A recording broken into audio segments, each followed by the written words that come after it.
Проверки, масштабное расследование и арест. Зеленского хотят отправить за решетку. Заявление из США. Кто пошел против и уже сорвал масштабную сделку. Сюрприз для Путина и удар в спину Киева. Запад призвали признать поражение. Украина же должна стать буферной зоной. Резонансные заявления после визита в Москву. Максимальное приближение британских войск. Силы НАТО переброшены к российским границам. Отработка нападения и наступления. Где горячо? Мир в Украине через бизнес. Москва и Вашингтон ведут переговоры о переделе земель и ресурсов. Что предлагает Москва? Эффект Долиной. В России идут против народной артистки Ларисы Долиной. Как ее дело с продажей квартиры и выигрыши в суде парализовало вторичный рынок недвижимости. А еще о массовых протестах и вторжении. Об этом и не только. Досмотрите. Всем привет, это «Время Прядко». Коротко, четко и по делу о том, о чем говорят в мире. Нужна ваша поддержка прямо сейчас, друзья. Нажмите, пожалуйста, лайк. Поделитесь этим видео на своих страницах в соцсетях, а я начинаю. Георгиевская лента, свастика, пятиконечная звезда с серпом и молотом – причина для наказания. Именно такие изображения нашли у белоруса, проживающего в Литве. Виртуальный патруль – это подразделение литовской полиции, которое следит за деятельностью в интернете, обнаружил в соцсетях Андрея Паука вышеперечисленные изображения, и, как пишут местные СМИ, именно за это мужчины выписали штраф минимальный в 150 евро. Нарушитель сообщил, что уже рассчитался. Имя белоруса, который сейчас живет в Вильнюсе, не впервые появляется в новостных лентах. В начале ноября Андрея Паука уволили из троллейбусного депо Вильнюса. Белорус, не знающий литовского языка, пожаловался на диспетчера, которая в разговоре с ним внезапно перешла с русского на родной язык.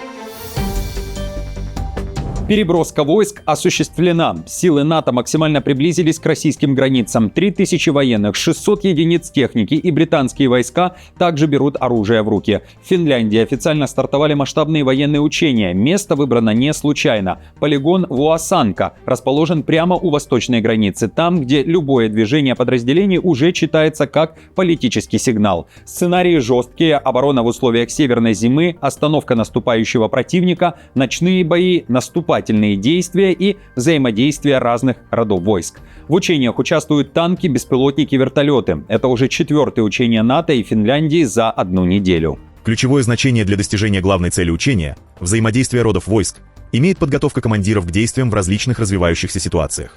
Совместные действия с подразделением из Великобритании укрепляют способность к взаимодействию с союзниками.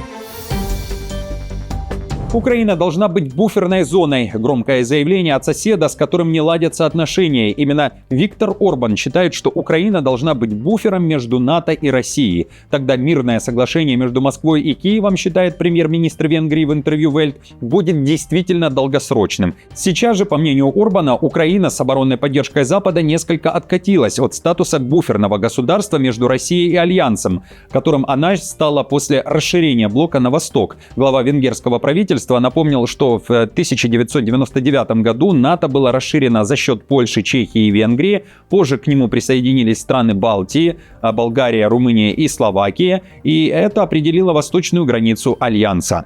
Единственное возможное долгосрочное решение состоит в том, чтобы послевоенный порядок строился на фундаментальном принципе. Украина снова должна стать тем буферным государством, каким она когда-то была.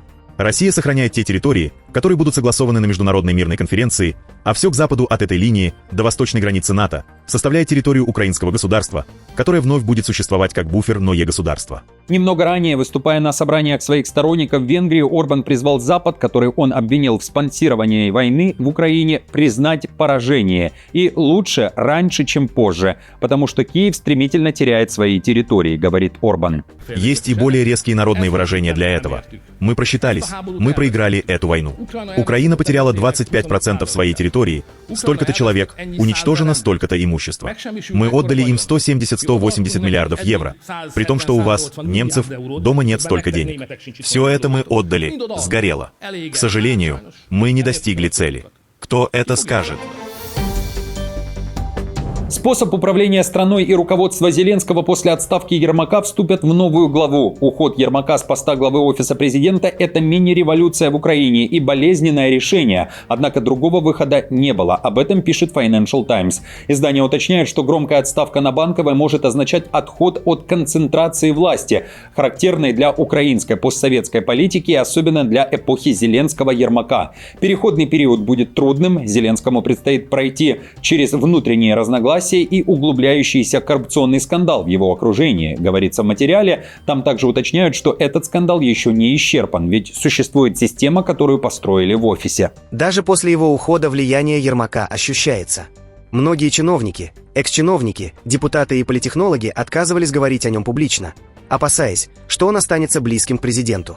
«Я не хочу танцевать на его могиле», — сказал один. Особенно пока не уверен, что это действительно она. Зеленский пытался всеми способами спасти Ермака, пишет итальянская «Корьере делла Сера», напоминая, что теперь Ермак, который заявил, что его тошнит от той грязи, которая на него вылилась, вероятно, отправится на фронт. Таково его решение. Зеленский же сейчас должен максимально быстро найти замену Ермаку, ведь Киев ждет больших гостей из Белого дома, а переговорный процесс не останавливается. В течение нескольких часов в Киев может прибыть замминистра армии США Дэн Дрискл. А на следующей неделе американская делегация будет в Москве, в то время как Владимир Путин объявит о готовности обсуждать новую редакцию соглашения в Будапеште лично с Дональдом Трампом. Заместить Ермака нужно быстро. И действительно, уже сегодня Зеленский назначил Рустема Умерова главой украинской делегации на мирных переговорах, как сообщили украинские СМИ. И пока в Киеве царит такая атмосфера, Россия и США договариваются о мире через бизнес. К досаде Европы Трамп и его посланник поддержали идею Москвы. Wall Street Journal пишет, что администрация Трампа ведет параллельные мирные переговоры по Украине через неформальный канал бизнесменов Стива Уиткофа и Джареда Кушнера, которые обсуждают с Кремлем не только условия прекращения войны, но и масштабные экономические проекты. Москва рассчитывает на то, что американские бизнес-интересы вытеснят европейских конкурентов и изменят расстановку сил в Европе в пользу России и США. Американские инвесторы, связанные с окружением Трампа, уже заранее готовятся к возможному экономическому миру, обсуждают покупку долей в российских энергетических проектах, газопроводах и добыче редкоземельных металлов. Эта линия трактует окончание войны как крупную бизнес-сделку. Также в материале говорится о том, как американцы предлагали Зеленскому не требовать у США ракеты «Томагавк», а просить нечто иное. Давайте послушаем. Вместо этого Витков посоветовал украинским чиновникам попробовать другой подход. Чему помогут несколько ракет? Вместо этого он предложил Украине попросить у Трампа десятилетнее освобождение от тарифов. Это, по его словам, подстегнет их экономику. «Я занимаюсь урегулированием сделок. Именно поэтому я здесь», — сказал он The Wall Street Journal. «Мы продолжаем стучаться в двери и придумывать идеи». В то же время на фоне коррупционного скандала и разговоров о мире экс-советник Трампа Майкл Флинн обратился к президенту США с требованием достичь мира, но через силу, а также заявил, что Зеленского надо отправить под суд и арестовать. Неудачник главнокомандующий Зеленский вместе со своим коррумпированным ближайшим окружением должны быть арестованы. Необходимо провести полноценное расследование многолетних растрат, мошенничества и злоупотреблений, и десятки миллиардов долларов, которые были украдены, должны быть возвращены и использованы для помощи многочисленным семьям, потерявшим близких в этой совершенно бессмысленной войне, начатой полностью коррумпированными глобалистами. Сделка сорвана, сюрприз для Путина и удар в спину Зеленского. Чешская инициатива «Подарок Путину» внезапно отказывается от покупки раскрученной украинской ракеты «Фламинго», на которую чехи собрали 12,5 миллионов крон за 2 суток. Об этом пишет издание «Эйднес». Все из-за того, что производитель связан с Тимуром Миндичем, соратником Зеленского, который оказался в центре масштабного коррупционного скандала и бежал из страны. Один из соучредителей инициативы заявил, что вокруг «Фламинго» слишком много эмоций, дезинформации и неясностей, и до сих пор нет стопроцентной уверенности, что ракета действительно летает и точно попадает в цель. Это была цитата. Сборщики денег предпочли нажать «стоп», чем отправить миллионы в Украину. Деньги остаются замороженными, и теперь команда ищет альтернативу. Мы действуем крайне осторожно и имеем там очень хорошие контакты. В этот раз деньги собрали молниеносно, но появились серьезные сомнения, что они пойдут именно на тот продукт, на который собирались. Так что мы не повелись и сейчас ищем достойную альтернативу. Друзья, время оставить комментарий под видео. Переходите, пишите, что думаете о ситуации с Ермаком, заявлениях Орбана, голосах, звучащих из США и поступке чехов с инициативой «Подарок Путину». Как и прежде, всем говорю вам спасибо большое за лайк, за вашу поддержку. Также вижу, что большая часть из вас до сих пор не подписалась на мой канал «Время Прядко». Сделайте это прямо сейчас, а я продолжаю. Эскалация. Страна готовится к удару. Президент отдает приказ. Мир в ожидании после заявления Трампа о закрытом небе над Венесуэлой. То, что обсуждается в последние месяцы, а именно вторжение в страну, где правит Мадуро, может вот-вот стать реальностью. Заявление Трампа прозвучало на фоне наращивания американских военных сил в бассейне Карибского моря. Напомню, США начали активно перебрасывать спецназ, морпехов, а также боевые судна к берегам Венесуэлы в августе этого года. Всем авиакомпаниям, пилотам, наркоторговцам и торговцам людьми, пожалуйста, считайте воздушное пространство над Венесуэлой и вокруг нее полностью закрытым. Спасибо за внимание к этому вопросу. Президент Дональд Трамп. В Венесуэле царит тревога, идет срочная подготовка к возможной войне, люди опустошают полки супермаркетов. Венесуэльцы, оказавшись между угрозой американской атаки и правительством, которому они не доверяют, живут одним днем. Как пишет Вашингтон-Пост, население этой нефтяной страны пережило годы экономического кризиса и политических репрессий со стороны авторитарной социалистической власти. В Венесуэле высокий уровень инфляции и безработицы. Поставки воды, продовольствия, лекарств и энергии ненадежны. Вдобавок ко всему, многие жители Венесуэлы теперь переживают, что на Рождество не увидят своих родных из-за Трампа, который закрыл небо. Хотя официально о закрытии воздушного пространства над страной пока не сообщалось. По данным сервиса Flight Radar, в аэропортах страны продолжают осуществляться взлеты и посадки. Я считаю это несправедливым, потому что есть люди, которым нужно путешествовать по работе, по делам, чтобы увидеть семью, а мы, венесуэльцы, не виноваты в этих ситуациях. Мы те, кто платит за происходящее. Это сильно нас затрагивает, потому что, по крайней мере, многие люди, которые находились за границей и собирались провести Рождество с семьями здесь, теперь не могут этого сделать, а многие, кто собирался навестить родных за границей, тоже не могут. Поэтому мы как будто заперты здесь, в Каракасе, в Венесуэле. И, конечно, это нас затрагивает. Возможную войну Трампа в Венесуэле поддерживает сенатор-республиканец Грэм. Трамп положит конец безумию в Венесуэле и спасет бесчисленное количество американских жизней, а прекрасным людям Венесуэлы даст новый шанс на жизнь, написал он в соцсети X. На протяжении более 10 лет Мадуро контролирует наркотеррористическое государство, которое отравляет Америку, и он создал союзы с международными террористическими организациями, такими как Хизбалла. Он является нелегитимным лидером, обвиняемым в торговле наркотиками в судах США, и поддерживает власть Венесуэлы с помощью террора. Столицы охвачены протестами. На улицы Берлина и Лондона вышли пропалестинские активисты. На этот раз параллельно с требованием прекратить боевые действия в Газе, участники протеста в Лондоне призывали Европу бойкотировать Израиль на песенном конкурсе Евровидения. По данным Рейтер, на лондонскую акцию пришли около 10 тысяч сторонников Палестины. Не менее многолюдный протест в немецкой столице назвали «Прекратите пособничество! Санкции немедленно!». Участники скандировали лозунги на английском и немецком языках, требуя введения жестких экономических и дипломатических санкций против Израиля.